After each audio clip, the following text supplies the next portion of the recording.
যোৱা আপোনাৰ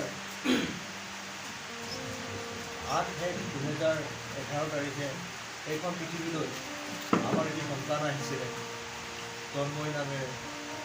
আৰু অতি সৰুকালৰ পৰাই তেখেতে বিচক্ষণতাৰ পৰিচয় দি আমাৰ মনত সাজ বহুৱাই যোৱা 21 তাৰিখে এই পৃথিৱীৰ পৰা বিদায় মাৰিলে। আৰু সেই উক্ত ঘটনাটি আমি মা দেউতা হিচাপে অত্যন্ত দুখেৰে আপোনালোকক আজি কিছুমান কথা আমাৰ মনৰ কথা ক'বলৈ কাৰণে আমাৰ দুখৰ কথা অৱগতি হ'বলৈ আপোনালোকক আৰু কিছুমান কথা বিচাৰ পাবলৈ আমি আপোনালোকক জনাইছোঁ। গতিকে মোৰ কেইটামান ক'বলগীয়া কথা আছে, লগত মোৰ পৰিবাৰেও ক'ব বা মোৰ মাকেও ক'ব। তাৰ আগত মই কেইটামান কথা স্পষ্টীকৰণ অৰ্থাৎ তেখেতৰ আত্মাটো শান্তি পাবলৈ কাৰণে মই কিছুমান কথা নক'লে আপোনালোকৰ আগত নহ'ব। গতিকে সেই আত্মাটো শান্তিৰ কাৰণে মই কিছুমান কথা আপোনালোকক জনাবলৈ মোৰ কোনো বেছি কোনো স্বাৰ্থ নাই, মোৰ কাৰো লগত কোনো শত্ৰুতা নাই।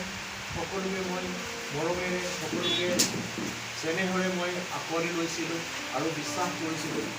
সেইখিনি বিশ্বাস আমি ভাঙি যোৱা দেখা পাইছোঁ। গতিকে শেষত ৰূপায়ন্তৰ হৈ পেলাই মই পৃথিৱীৰ এটাই মাধ্যম আছে গণতন্ত্ৰ চতুৰ্থ স্তম্ভ সংবাদকৰ্মীসকল ৰিপৰ্টাৰসকলক মই আৰু আমাৰ সমাজলৈকে সদায় মাত মাতি থকা কিছুমান দলসকলক আশ্ৰয় লৈছোঁ।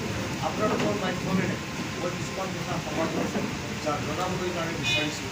গতিকে প্ৰথম কথা মই এটা কথা স্পষ্টীকৰণ দিবলৈ বিচাৰোঁ।